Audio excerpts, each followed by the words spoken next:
You know, I am so glad that Hollywood is giving out second chances for actors to portray superhero characters. Like, for example, Chris Evans got a second chance from Johnny Storm to Captain America.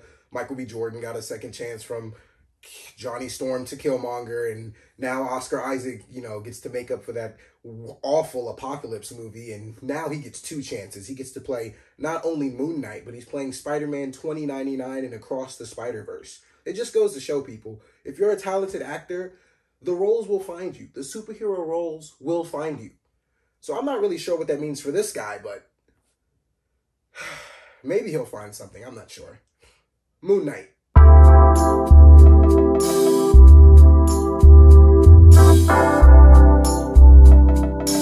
Hey guys, it's your guy in the chair here, and this is my review for Moon Knight Season 1. Now, I'm not going to be doing a complete play-by-play of, you know, the entire season of Moon Knight. I'm just going to really talk about the overview of what I liked, what I didn't like, and just my overall thoughts. And big warning here, this is a spoiler warning. I mean, it's not going to be like a spoiler-filled review. Like, I'm not just going to be spewing out everything that happened in the series. Like I said, I'm just going to be going over what I liked, what I didn't like, and just my overall thoughts of the series in general. So, I mean, I'm not really going to, I am going to be spoiling some things, but some things I really believe should just be, you know, left in the mystery of the show. So I'm just going to touch on what I want to touch on, and here we go. So starting my list off of what I liked about the show, and something that I think, you know, everybody will walk away from this show saying was obviously the best thing about it, Oscar Isaac as Moon Knight. I mean, he absolutely knocks this character out of the park. Now, granted, I didn't know much about Moon Knight before, you know, starting this show. I just heard, you know, different comparisons from, you know, people on Twitter saying, oh, he's like the MCU version of Batman or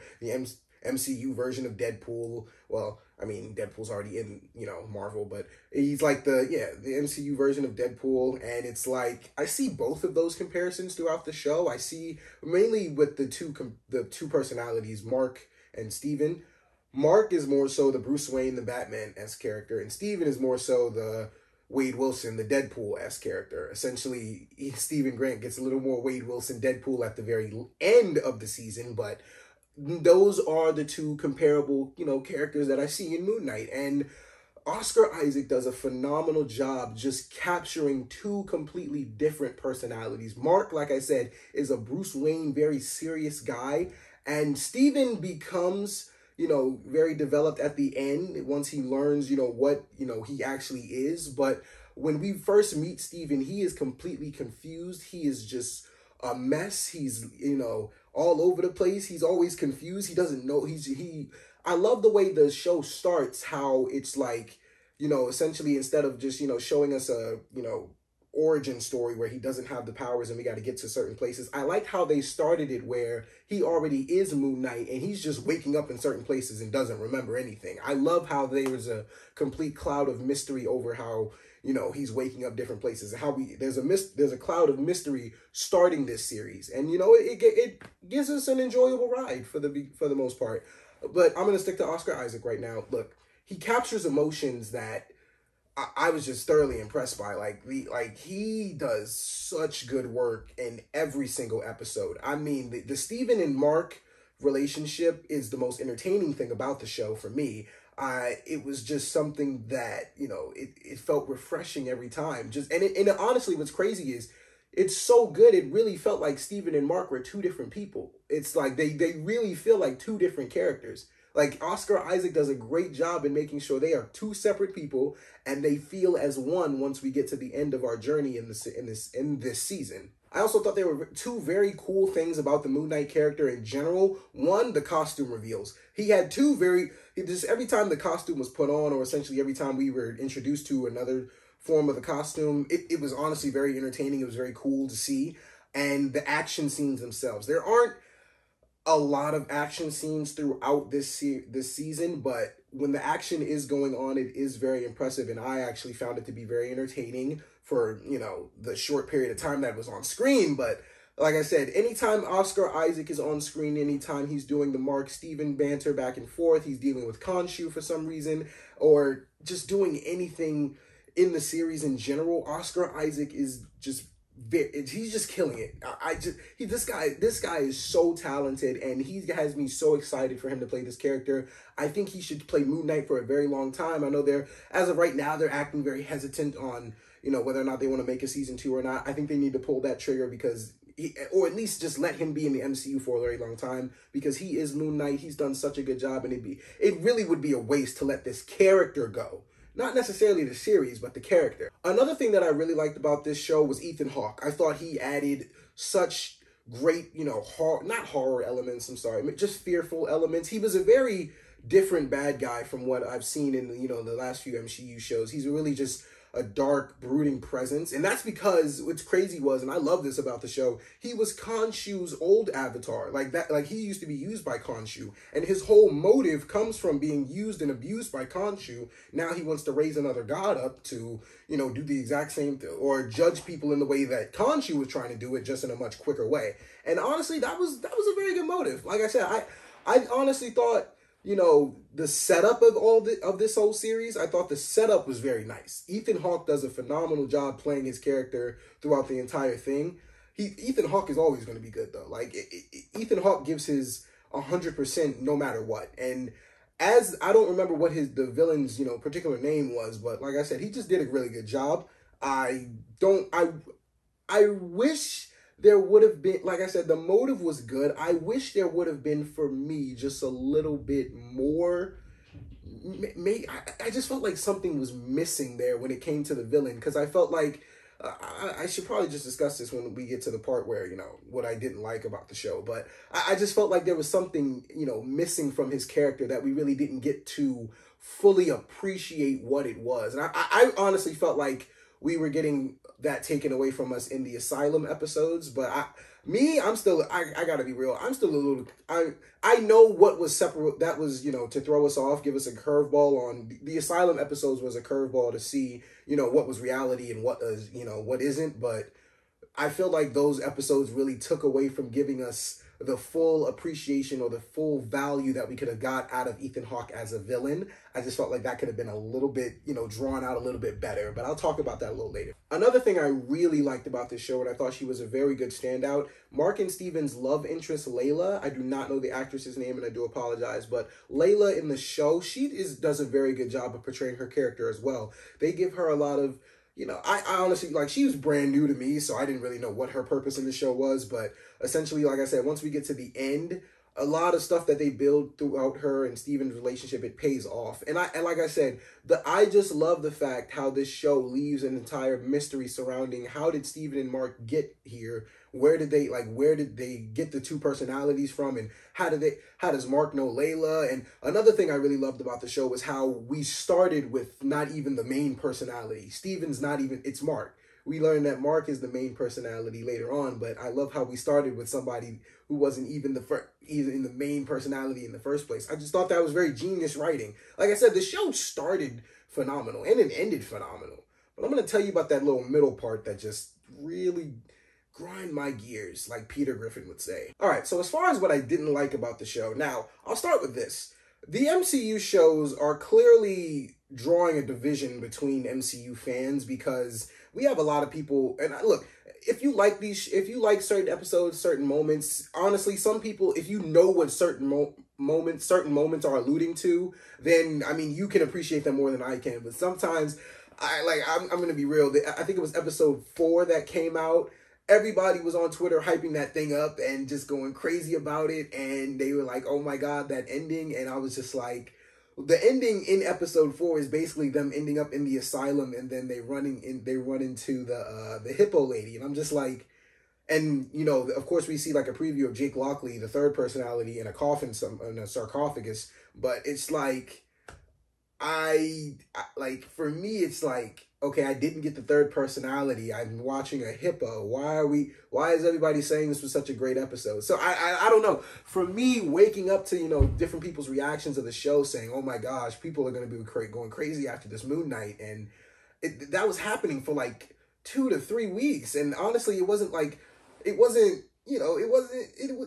wasn't what everybody was predicting it to be. So, I mean, that's just a little bit rant on, you know, where these MCU shows are really taking us in the fandom part of, you know, the whole thing. And I feel like it's really dividing us because a lot of people, I feel like I used to be one of these Marvel fans where, anything they put out, I really didn't want to hate on, or I didn't really want to, bash on because it's Marvel's names attached to it. And I'm not bashing on this at all because, like I said, Oscar Isaac, Ethan Hawke, and the girl Layla, they all kill the show. They do a phenomenal job, and they really give the show life. They really, make it entertaining. What doesn't make it entertaining is the writing. It just drags. And what I'm mainly talking about is not. Now, I'll say this about the show. The first episode and the finale are phenomenal, especially the finale. The finale, for it to be the shortest episode out of this whole thing, and for it to wrap up the way it did so nicely, I think that was phenomenal. Like I said, but the journey that we take in episodes 2 through 5, the 5th episode I will separate from 2 through 4 because it's a curveball, and I honestly didn't mind it. But like I said, I felt like that Asylum episode just took away from the character development we could have got for Ethan Hawke's character while, Mark and Steven were going through the underworld. Now, my biggest problem with the series really lie with episodes 2 through 4, and honestly, that's just for a lot of exposition and just a lot of explaining things and trying to get us caught up. And, people are really getting so drawn up in this, oh, we can't do character building anymore, you can't tell an origin story. Nobody's saying that, but it was very boring. Like for me, like I said, I didn't really want to say that, Oscar Isaac and Ethan Hawke made this show tolerable, because it's not that bad. Because what really makes up for it is episode 1. Episode 5 is actually pretty decent, and then, like I said, the finale is phenomenal. But episodes 2 through 4 just drag, and it honestly felt like this series should have been longer. That's really where I'm trying to get with this whole thing. I felt like this series could have benefited from maybe at least like 8 episodes at least, because I felt like we could have just if they wanted to expand or explain so much mythology with the Egyptian stuff, we could have gotten that just explained a little longer with some more Moon Knight stuff. Because honestly, I just felt like I didn't get enough, Moon Knight at the end of the day. Like, I felt like I was missing some Moon Knight. I didn't get enough character development or, just exposure from, Ethan Hawke's villain character. The finale wraps up everything that happens in the episodes perfectly, but I just felt like it was just missing something. Like it was kind of like Snowfall for me, where, it'll pop off in certain parts, but overall, we're really dragging to get where we want to get. And just like I said, for the first episode just started off so well, and then for the next 3 episodes, people are just waking up every day on Twitter saying, "Oh my gosh, Moon Knight is gonna go crazy. Moon Knight is this. Moon Knight is that." Now, I feel like that's been the general consensus for most of the Marvel shows, though, because none of them have completely blown me away, but I haven't, really hated any of them. But I can't necessarily say any of them stand out as my favorite. Maybe Loki. And honestly, what makes Loki stand out amongst all the others is Kang. I gotta be honest. Kang's like, what, 5-6 minutes of screen time? It still resonates with me. I'm still like thoroughly excited to see that villain on screen. And I feel like, that it could have been like, we could have got something for that, like 5 minutes of screen time versus, Ethan Hawke's whole, being in the entire series of Moon Knight. Like, I got more from Kang than I felt I did from Ethan Hawke. And, it shouldn't really feel like that. Now, granted, that may not make sense to a lot of you, but it makes sense to me. So, I mean, hey, that's my explanation. So overall, guys, look, Moon Knight is an average to an above average entry to the MCU Disney Plus series. I really think Oscar Isaac and Ethan Hawke really backpacked the entire show because, like I said, it really drags to get to where we wanted to get to. I felt like we really didn't get enough Moon Knight. I really felt like, for as long as, and I really can't even blame the show creators for this. This is really Twitter's fault. For as long as, they were teasing this third personality, the fact that we really got none of him makes me, like, very upset that they're hesitant on this second season, because it's like, I need to see this. Like, Jake Lockley clearly is an important piece to this puzzle, and we need to see what that looks like. Like I said, they don't necessarily have to keep you know, the series itself, they definitely need to keep Oscar Isaac as Moon Knight. That needs to continue, whether it's in the movies, in another series, something needs to happen with that. But as far as this series goes, look, it has its moments. Episode 1 and the finale are phenomenal. Episode 5, the Asylum episode, is a curveball. It does something to throw you off a little bit. And honestly, like I said, Ethan Hawke, Asylum is really Ethan Hawke and Oscar Isaac just carrying the load again. Like, they really just are doing all the heavy lifting in this show to make it as entertaining as possible for you.